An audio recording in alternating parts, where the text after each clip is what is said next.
Hey y'all. This video was requested by Adam Lester. Hi Adam. Because he was the winner of my giveaway drawing thing in which I said that the winner could choose the next video that I would make. And Adam had a really sweet and cool request. He asked that I make a show and tell type video of items that I've collected over the years, and he suggested that might be a fun way for y'all to get to know me a little bit better. So I started off being a little intimidated by this request because I'm very much not a pack rat at all. I get a lot of catharsis from getting rid of things. I'm not really into owning things that have too much meaning or that are too expensive because personally I just tend to worry about them more than I enjoy them. So I'm frequently just clearing house and getting rid of everything, whether I, sell things or donate them or give them away or throw them away. So I don't have a huge treasure trove of things that are super meaningful to me. Whoa, focus. Just kidding, that wasn't focused. That was my ASMR magic putting you to sleep already. Let's move on. So, as I was saying, I was intimidated because I thought that I didn't own a ton of things that were super meaningful to me. And I turned out to be very wrong because as I was hunting through my home and, really scanning everything to try and find things that I could use for this video, I realized how many things in my home that I see every day and that I totally take for granted have a story to them. To be fair, for most people, everything that you bring into your home has a little story to it. So that was actually a really nice exercise in awareness and gratitude for me because I had a chance to discover all these things around my home that had kind of sunk below my radar, that had stories to them. So, thank you, Adam. I'm gonna go through these. I also was careful. I tried to choose things that would make good sounds. So I have a few things here, and I'm gonna try to arrange them chronologically. We're gonna go backwards through time. So I hope you're ready to time travel with me. I'm gonna start off with this mug.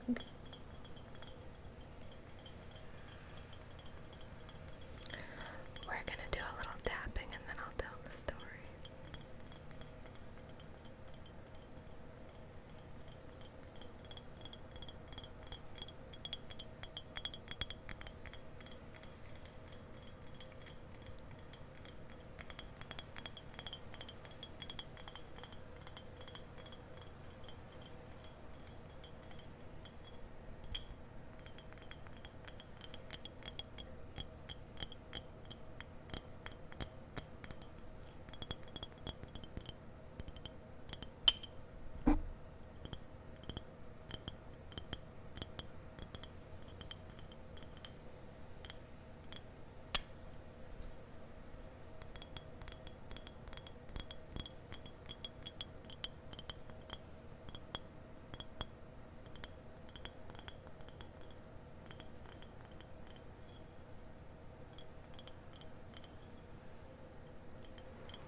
So, This mug is from Monterey, California, and I have actually never been to Monterey.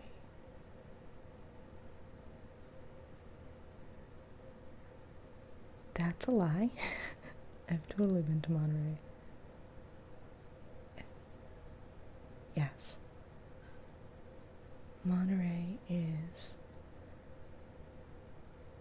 where Cannery Row is, right? Yes. And there's an aquarium there. I have briefly been to Monterey. I passed through there on one of my trips to California. And I believe Monterey is near maybe the John Steinbeck Museum? I don't know. So I have been to Monterey. I'm sorry for lying. I hope our relationship can survive this. But the point is, I didn't get this mug in Monterey. I got it at a bar, probably a good 2,000 miles away from Monterey. And this mug makes me laugh because of how I got it. It wasn't entirely honest. I was at a bar. It was a trivia night. I was there with some friends, and I'm pretty sure I was the only person in the whole bar who wasn't drinking alcohol. I was driving that night. I wasn't feeling it. So I ordered a hot chocolate because I love hot chocolate. And I've spent years working in the service industry, so I'm normally pretty forgiving when it comes to issues with service. I tend to give my servers the benefit of the doubt, but I got really, really bad service that night, y'all. Other people were getting their drinks.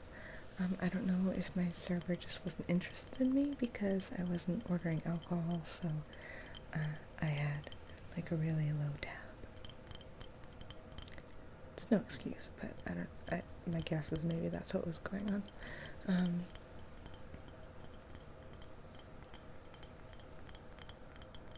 But the point is, I started timing it at one point, and I think it took a little under an hour and a half for me to get my hot chocolate. And even then I only got it because I went inside and I spoke with someone else inside and asked for it.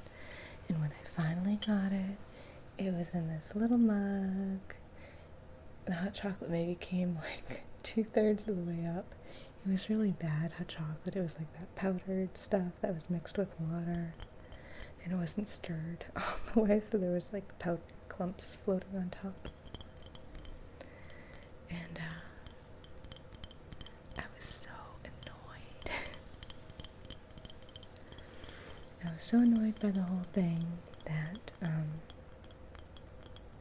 when I was done with the hot chocolate, I wiped out the inside of the mug with a napkin, and then I took the mug and I put it in my purse. And I brought it home with me, and I guess it makes me laugh because I'm very much not a vengeful person. I'm really not one to be like, you wronged me, I'll show you. Normally if someone messes with me, my fondest desire is to just get away from them and have them leave me alone, so I don't normally do stuff like that. So every time I see this mug in my cupboard, it just makes me laugh, because I think back to whatever my thought process must have been at the time.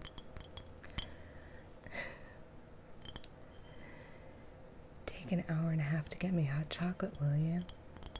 I'll show you.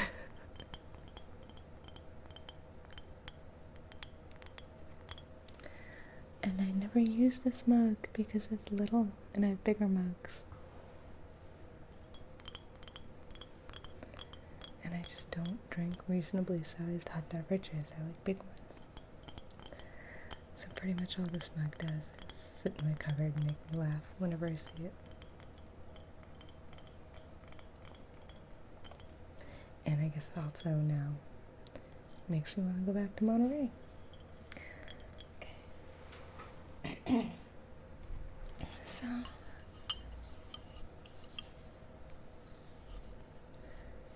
this bowl I got on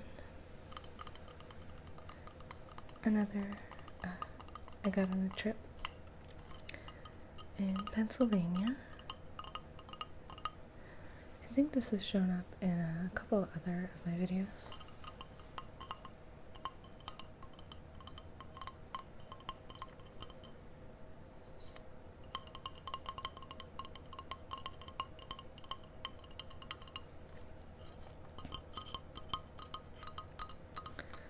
Probably about 10 years or so ago.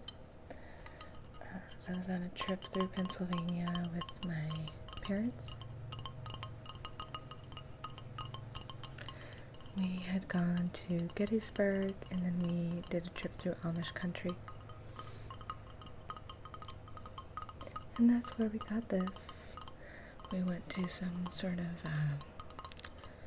village market type place. And this woman was selling all of this pottery. And I bought this bowl along with, I think, 3 other bowls just like it, and a matching platter, and a matching pitcher, a cool, tall, thin pitcher that matched. And since then, I have broken every single one except for this one. This is the lone survivor.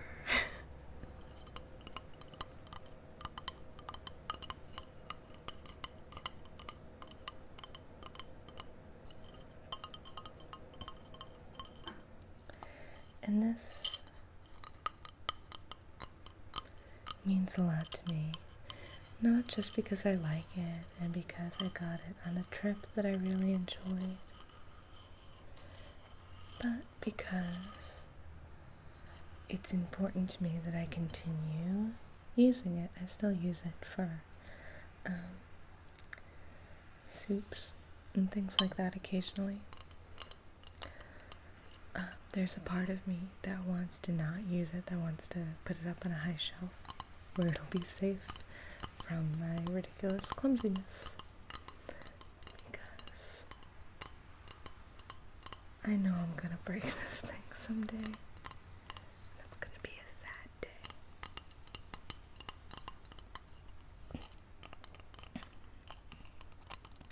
But I like it so much, and I'm not letting that fear stop me from using it and enjoying it.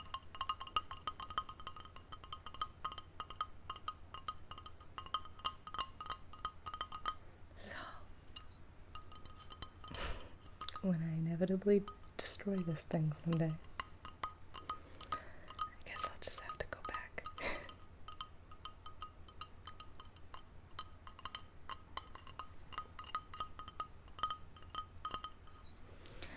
So let's do a little more tapping and then we'll move on to the next thing.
taped this one up a little bit because I wanted to hide some of the identifying information.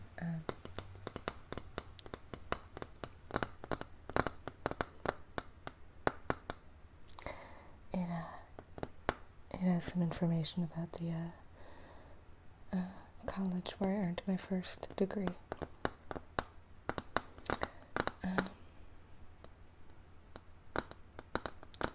I don't live anywhere near that area anymore, but I'm still kind of figuring out to what degree I want to keep my information private. So for now, I just figured I'd tape it over.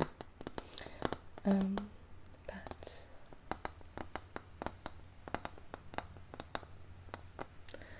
I got my first degree in theater. I did a combination of performance and directing, and I minored in creative writing.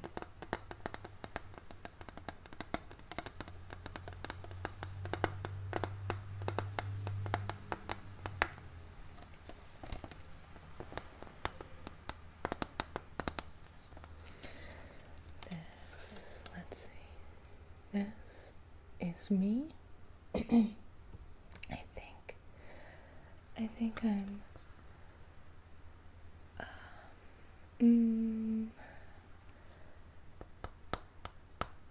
I think I'm 21 in this photo.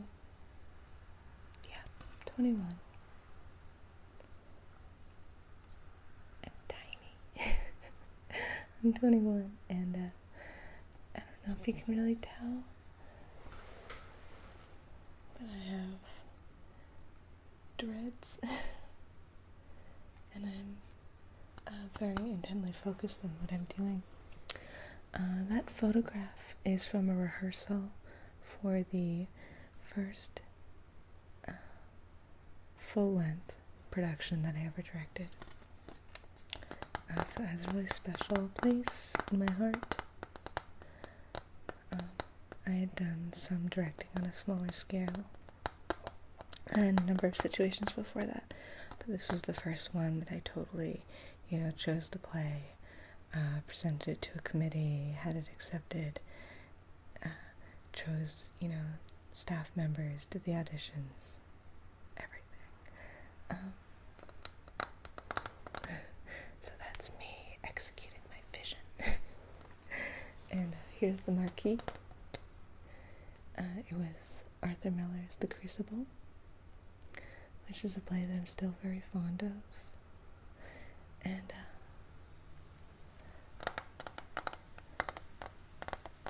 I had a great time directing this show. It was a lot of work, but it was really fulfilling. It was really challenging, and I made a lot of choices that I felt really good about in that production. And I had a wonderful cast, I had a wonderful support system. I remember I had an amazing stage manager, I had a great assistant director, a lighting person, everyone was great. I had a great cast. There's kind of a cliche that I think, 90% of a director's job is done in the casting. That if you choose a good cast, that's 90% of the work right there. And it's true. I had a really good cast. And it made my job so much easier. But I was also, to give myself some credit, I was really proud of the way that I chose my cast members.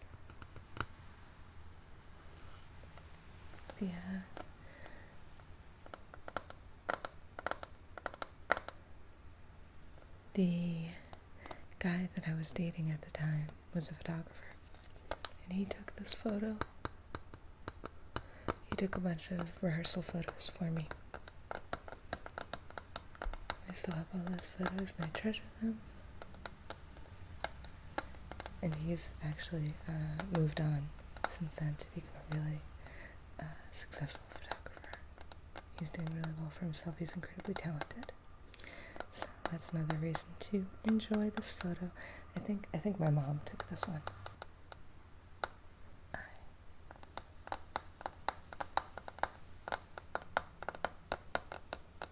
A little more tapping, and then we'll move on to the next one.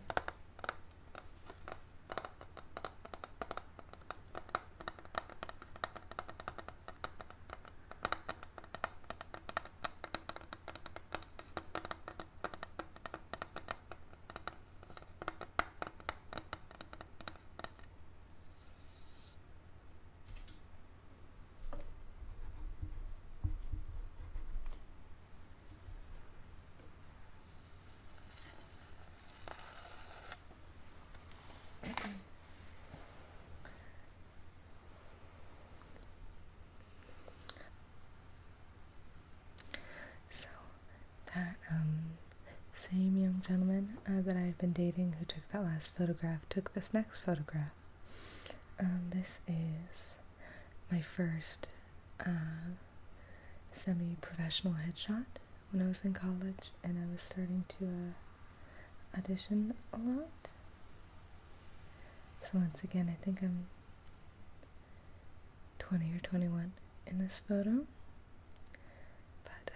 I'm 32 now. This is what I looked like 11 or 12 years ago.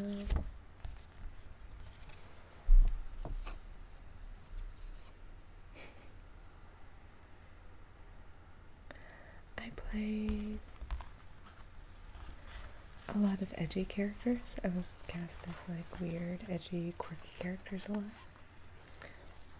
So I kind of tried to play that up in my photo.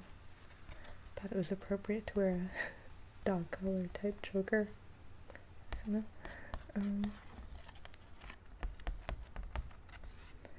My eyebrows were plucked within a millimeter of invisibility. I go a little easier on them now.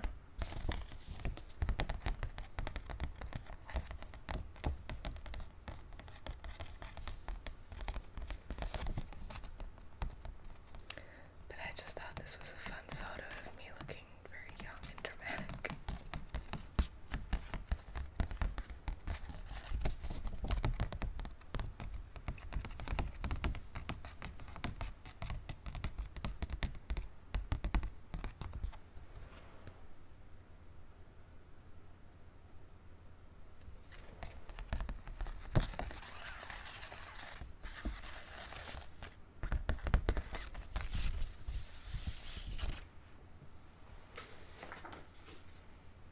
Another photograph.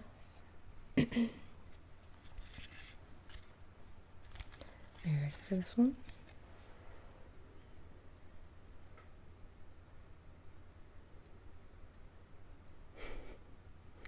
So, if any of you were doubting my geek credentials, there was about a 4-year period of my life, 4 or 5 years, where I was getting a lot of acting gigs performing at Renaissance fairs. And this was a cast photo from the first Renaissance fair that I ever performed at. This was the second year I did it. I did this one 2 years in a row. And where am I? Oh gosh, I'm right. I'm down here.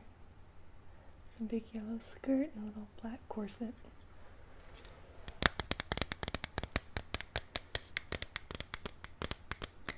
And I learned so much about acting from working at Renaissance fairs. I know it might sound really nerdy to some of you, but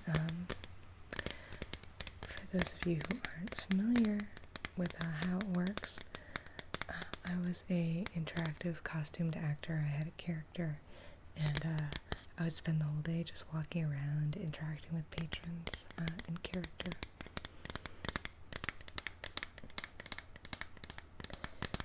And it required both a commitment to character and incredible improv abilities.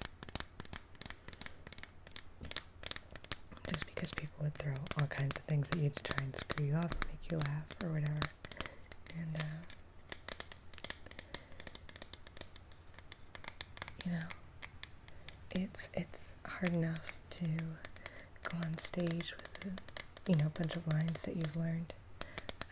I think it's even harder to go out with no real lines. Maybe a bag full of tricks, but for the most part, you don't know who you're interacting with, or what they're going to be like, what they're going to ask, what they're going to say.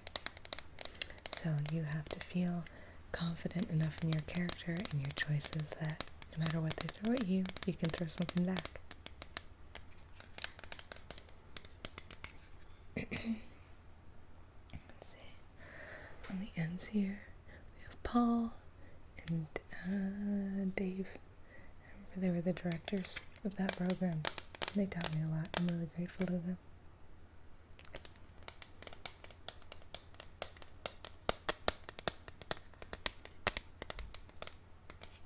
Next item. It's a good one.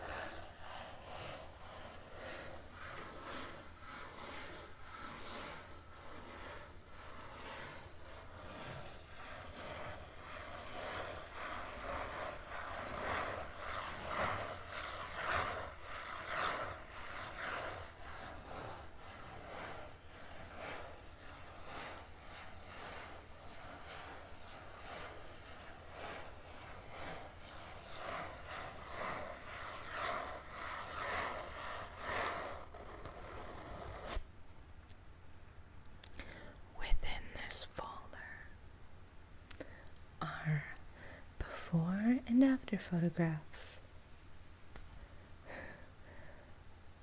from my orthodontist. I have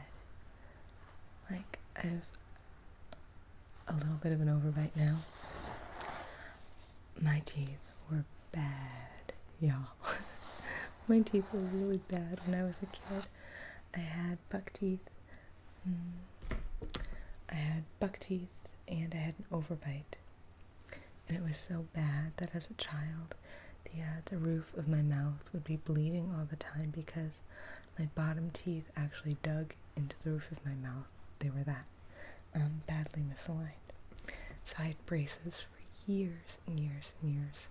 And I had headgear that I had to wear the whole 9 yards. So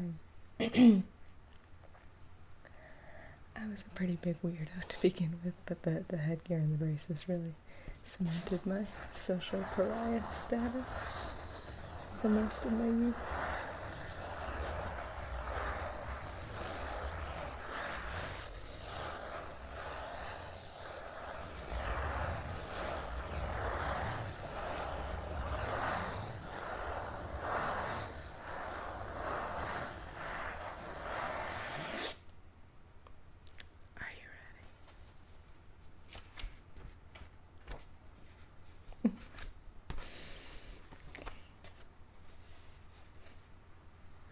I'm gonna show you my teeth first. It's a little intense because it's that scarier teeth thing. Okay. So here's the before. And here's the after. Before. And after. Braces are magic. Okay, so you ready to see some baby jelly bean? Okay. Before and after. I don't know how old I was in this picture. I think I was 15 in this after photo though. Before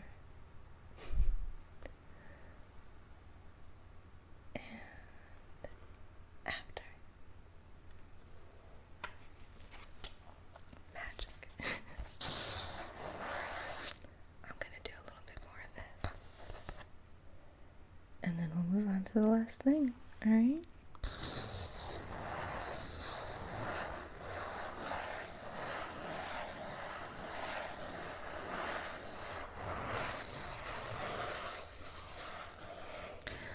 Tell me in the comments if you like this sound. I like it a lot.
Last one.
Can you guess what's in here?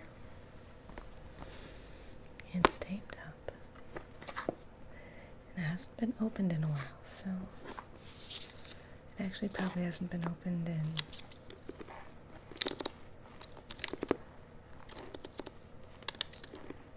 four or 5 years. So let's open it up.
These all belong to my grandmother.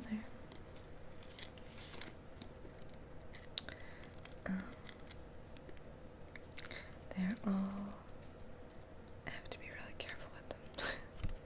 They're not in great shape.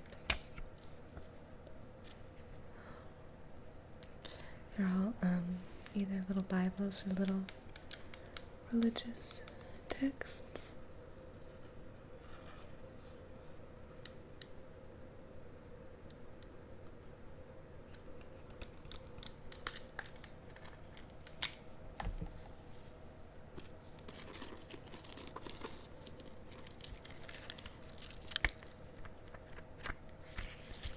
They're just beautiful.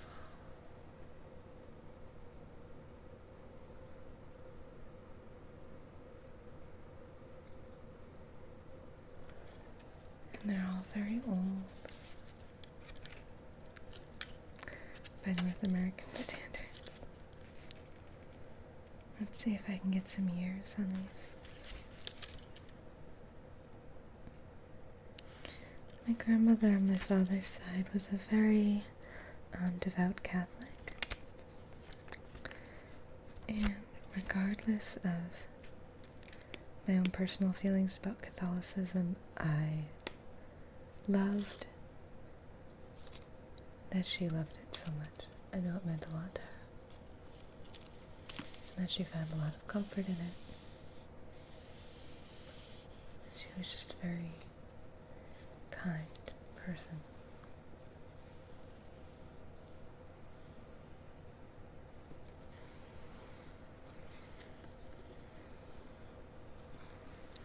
This is a very soft velvet.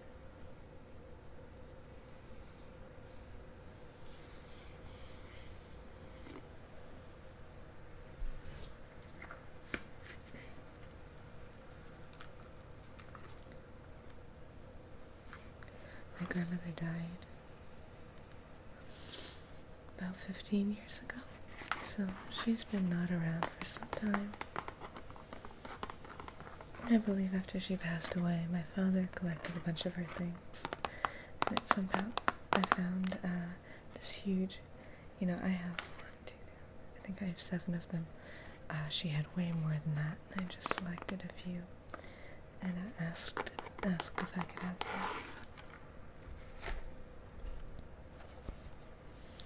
This is, oh my God.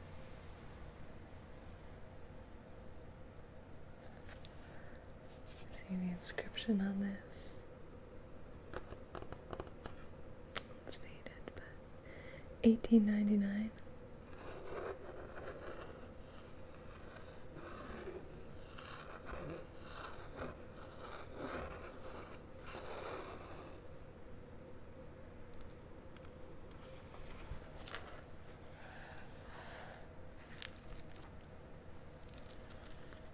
This is not a religious text. This is,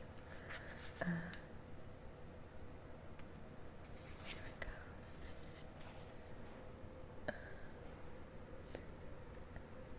we go. I think, sort of French to English lesson book.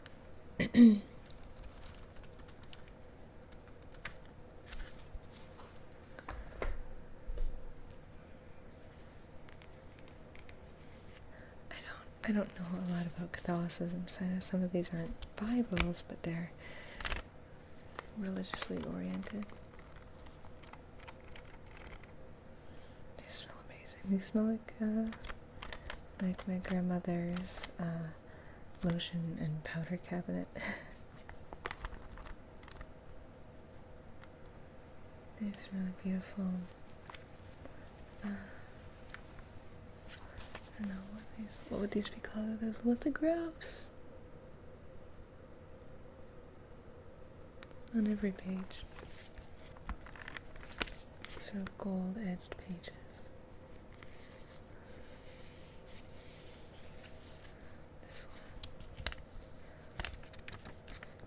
This one's in English, so it's probably a little older. Maybe not, 1879. This one is also velvet. ornate little latch.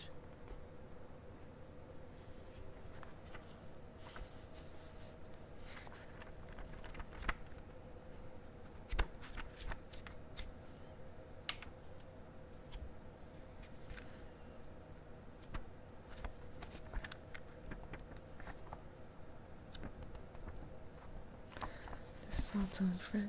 I'm not 100% sure what it says. I don't think it's a Bible. Like I said, I really don't know much about Catholicism, so I'm not sure how to differentiate the various religious texts from each other. But this appears to be some kind of devotional. Let's see if there's a year on here.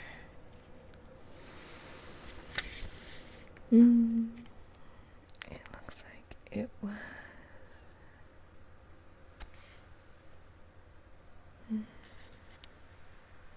No, this one doesn't have a year in it. But as I was just flipping through, I found this really neat little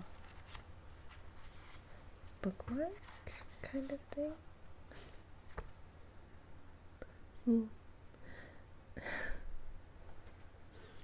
Little baby Jesus cut out that I guess she used as a bookmark.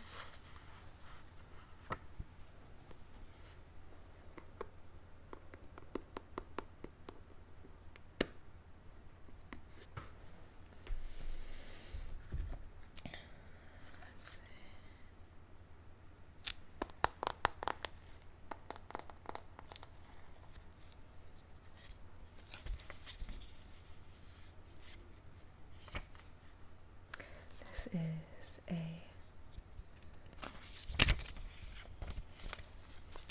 prayer book for children. It's an English language one.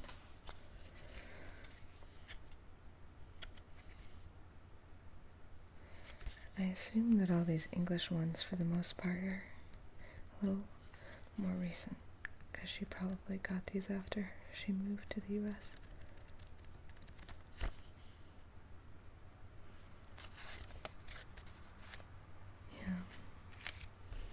This one's from 1911.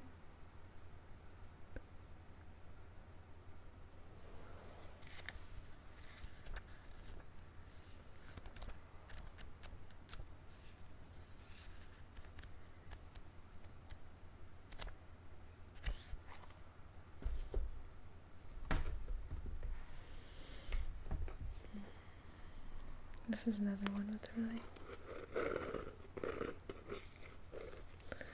neat little latch on it.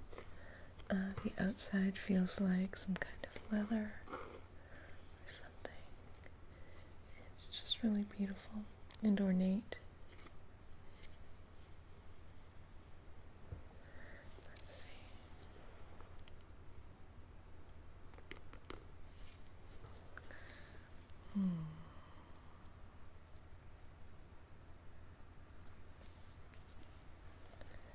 Let's see where she got it. There we go. Montreal.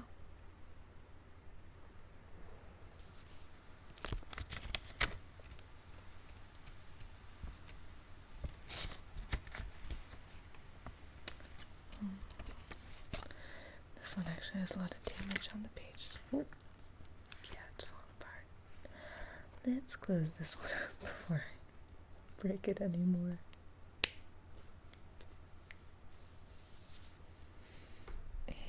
Last one. This one's in rough shape too. You can see the spine is kind of falling off here.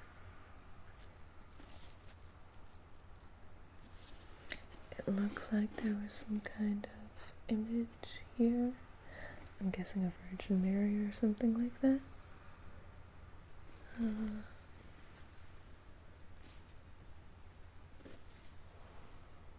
I can't tell.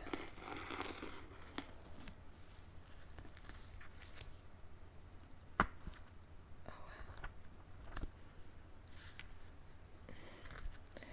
The font in this, oh yeah, it's pretty beat up.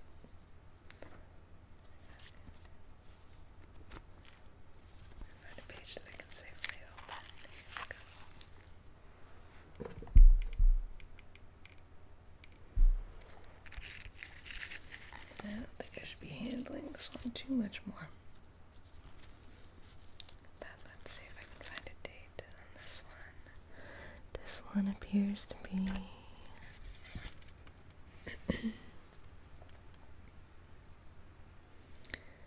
that's interesting. It's inscribed, it's not my grandmother's name, it's a gentleman's name, and I don't recognize it.